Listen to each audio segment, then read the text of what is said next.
ஆனந்தி இப்படிப்பட்ட ஒரு துரோகத்தை தனக்கு பண்ணிட்டாளே அப்படின்னு சொல்லிட்டு பார்த்தீங்கன்னா கயல் இங்கே ரொம்பவே மன உளைச்சலுக்கு போயிட்டாங்க.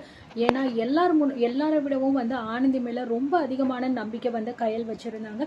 ஏன்னா தன்னோட தங்கச்சி எப்பயுமே தவறான பாதைக்கு போக மாட்டா, அவள் எப்பயுமே தப்பு பண்ணிட மாட்டா, நம்மளோட வளர்ப்புல வளர்ந்த பொண்ணு, அதனால எப்பயுமே தன்னோட குடும்பத்துக்கு எந்த கெட்ட பேரையுமே கொண்டு வர்ற மாதிரி விஷயத்த பண்ண மாட்டா அப்படின்னு கயல் ரொம்ப நம்பிக்கிட்டு இருந்தாங்க. ஆனா இன்னைக்கு அந்த நம்பிக்கைக்கு ஒட்டுமொத்தமா தீய வச்சு கொளுத்தி விட்டாரு இந்த ஆனந்தி அப்படின்னே சொல்லலாங்க. தன்னோட லவ் இப்போ ஒரு வழியா கயல் கிட்ட சொல்லியிருக்காங்க. அதுவும் அவ சொல்லல, ஷாலினி தான் சொல்லியிருக்காங்க. அதுவும் கயல் ரொம்பவே கம்பல் பண்ணி துருவி துருவி கேட்டதுனால மட்டும்தான் இது சாத்தியமாயிருக்கு. இல்லைன்னா கடைசி வரைக்கும் இழுத்துட்டு போயிட்டு கடைசியில தாலி கட்டும் போது நிறுத்துங்க அப்படின்னு சொல்லிட்டு நிறுத்திருப்பாங்க. ஆனா இது எதுவுமே நடக்காம இப்போ சொல்லிட்டாங்க. இருந்தாலுமே கல்யாணத்துக்கு தேவையான எல்லா விஷயங்களுமே வீட்டுல இருக்கிற எல்லாருமே ரொம்பவே கஷ்டப்பட்டு அங்க இங்கன்னு சொல்லிட்டு காசு வாங்கி கடன் வாங்கி இப்படி ஒரு கல்யாணத்தை பண்ணும்போது இந்த ஆனந்தி உண்மையிலேயே இதெல்லாம் பண்றதுக்கு முன்னாடி சொல்லியிருந்தா கூட அவங்க காசாவது மிச்சமாயிருக்கும். இப்போ இந்த மாதிரி பண்ணிட்டாங்க. இது உண்மையிலேயே ரொம்பவே கஷ்டமான ஒரு விஷயம்தான். இந்த பக்கம் கயல் அதிர்ச்சிக்கு மேல அதிர்ச்சியா இருக்கு. ஏன் அப்படின்னா ஆனந்தி லவ் பண்ற அப்படிங்கறதே ஒரு பக்கம் அதிர்ச்சி. உன் மேல நான் ரொம்ப நம்பிக்கை வச்சிருந்தேன், இப்படி என் நம்பிக்கையை நீ கெடுத்துட்டியே, இதுக்கப்புறம் நான் என்னால என்ன பண்ண முடியும்? நீ லவ் பண்றது தப்புன்னு நான் சொல்லவே இல்லை, ஆனா இப்போ இந்த விஷயத்த நீ சொல்றதுதான் ரொம்ப பெரிய தப்பு. நான் 1000 தடவை உன்கிட்ட கேட்டேன், நீ லவ் பண்றியா, உனக்கு இந்த கல்யாணத்துல விருப்பம் இருக்கா இல்லையா அப்படின்னு சொல்லிட்டு எத்தனையோ தடவை நானும் உன்கிட்ட கேட்டேன், மாமாவும் உன்கிட்ட கேட்டாரு. அப்போல்லாம் நீ ஏண்டி வாயை மூடிட்டு இருந்த? இப்போ இப்படி ஒரு விஷயத்த சொன்னா நான் என்னடி பண்ணுவேன் அப்படிங்கிற மாதிரி சொல்றாங்க. குடும்பத்துல இருக்கிற எல்லாருமே உனக்கு கல்யாணம் நடக்க போகுது, நீ ஒரு பெரிய வீட்டுக்கு போற அப்படின்னு சொல்லிட்டு அவ்வளோ சந்தோஷமா இருக்காங்க. அம்மால இருந்து பெரியப்பால இருந்து நான் அவங்க கிட்ட என்ன பதிலடி சொல்லுவேன் அப்படிங்கிற மாதிரி கயல் என்ன சொல்றதுன்னே தெரியாம அப்படியே தலையை பிச்சுக்கிட்டு நின்றுக்கிட்டு இருக்காங்க. இந்த பக்கம் பாத்தீங்கன்னா ஷாலினியும் அழுதுகிட்டு இருக்கா, ஒரு பக்கம் ஆனந்தியும் ஐயோக்கா என்ன மன்னிச்சிருக்கா, தயவு செஞ்சு நான் சொல்றத கொஞ்சம் கேளுக்கா, நான் இது எதையுமே வேணும்னு சொல்லிட்டு பண்ணலக்கா, ஆனா எப்படி என் மனசுல காதல் வந்துச்சுன்னே தெரியலக்கா, இப்போ வரைக்குமே நீங்க குடும்பத்துல பார்த்த மாப்பிள்ளைய கல்யாணம் பண்ணிக்கணும் நான் எவ்வளவோ போராடிக்கிட்டு இருக்கேன், இருந்தாலுமே இந்த கல்யாணத்துல எனக்கு விருப்பமே இல்லாத ஒரு சூழ்நிலை தான் இருக்கு.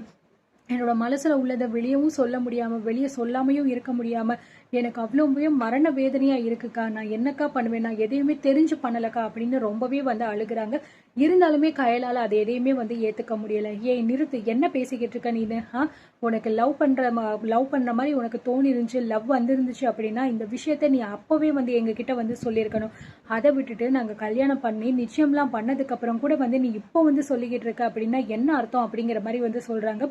இதை போயிட்டு எப்படி நான் வீட்டில் உள்ளவங்க கிட்ட சொல்லுவேன்? இவ்வளோ தூரம் கஷ்டப்பட்டு உனக்காக ஒவ்வொன்றா பார்த்து பார்த்து செஞ்சுருக்காங்க. அவங்க கிட்ட போயிட்டு இந்த கல்யாணத்துக்கு இவளுக்கு இஷ்டம் இல்லையா, இவ வேற எவனோ ஒருத்தனை லவ் பண்ணுறா அப்படின்னு நான் எப்படிடி அவங்க கிட்ட போய் சொல்லுவேன் அப்படின்னு சொல்லிட்டு சொல்கிறாங்க. இதுக்கு முன்னாடி கூட எழில் ஒரு பையன் கூட உன்னை பைக்கில் பார்த்தேன்னு சொன்னானே, அப்போ அது நீ விரும்புகிற அந்த பையன் தானா அப்படிங்கிற மாதிரி ரொம்பவே பார்த்தீங்கன்னா கோவப்படுறாங்க கையில். ஸோ ஆனந்தியும் பார்த்தீங்கன்னா அமைதியாக நிற்கிறாங்க. உன்கிட்ட தான் நான் கேட்குறேன் சொல்லு அப்படிங்கிற மாதிரி சொல்கிறாங்க.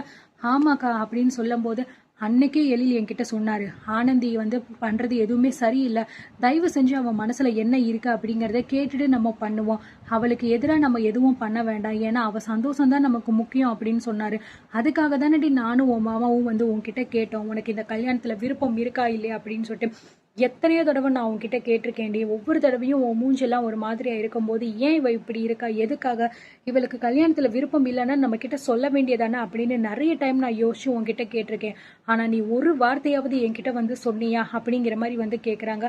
அக்கா என்னால இந்த விஷயத்த உங்ககிட்ட சொல்லவே முடியலக்கா, எனக்கு அந்த தைரியமும் இல்லக்கா, நான் எவ்வளவோ தடவை நீங்க பார்த்த மாப்பிள்ளையே கல்யாணம் பண்ணிக்கலாம், நம்ம குடும்பத்துக்கு கெட்ட பேர் வந்துடவே கூடாது, அம்மாவும் ரொம்ப சந்தோஷமா இருக்காங்க, அதை நம்ம கெடுக்க கூடாது அப்படின்னு சொல்லிட்டு நான் எவ்வளவோ நினைச்சேன்க்கா, ஆனா என்னால முடியலக்கா, ஒவ்வொரு தடவையும் நான் அவனை மறக்கணும்னு நினைக்கும் போதெல்லாம் இன்னும் இன்னும் அவனோட ஞாபகம் எனக்கு உள்ள வந்துகிட்டே இருக்குக்கா, என்னால தயவு செஞ்சு என்னால என்ன சொல்றதுன்னு எனக்கு தெரியல அப்படின்னு ரொம்பவே சொல்றாங்க.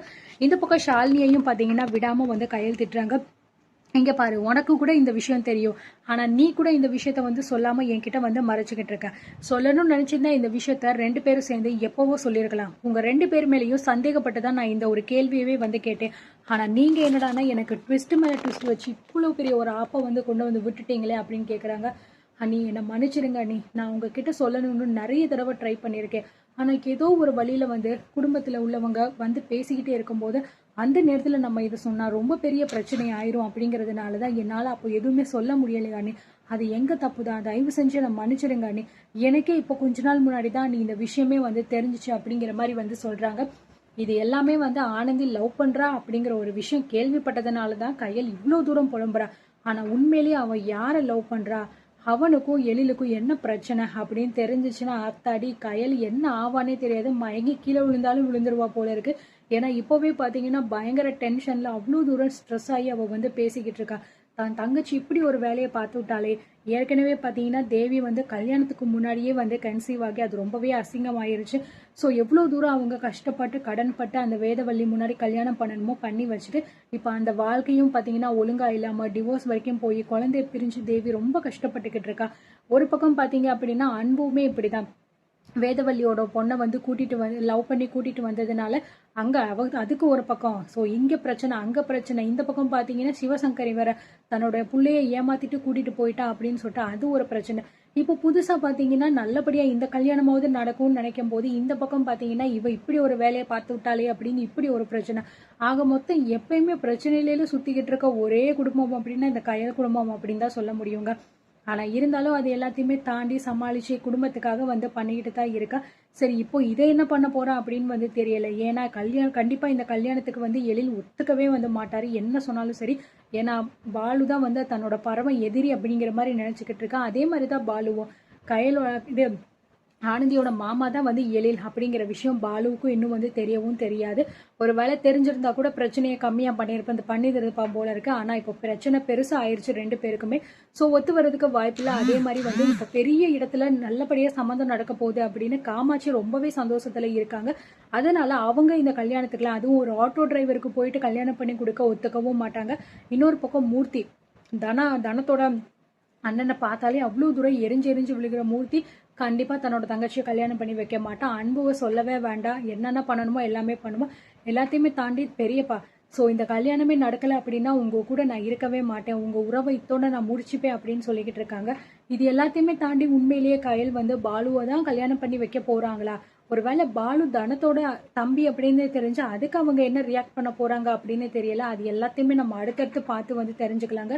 உண்மையிலேயே சொல்லணும்னா கயலுக்கு தாங்க இங்க ரொம்ப பெரிய கஷ்டம். எல்லாருமே வந்து சமாளிக்கணும்.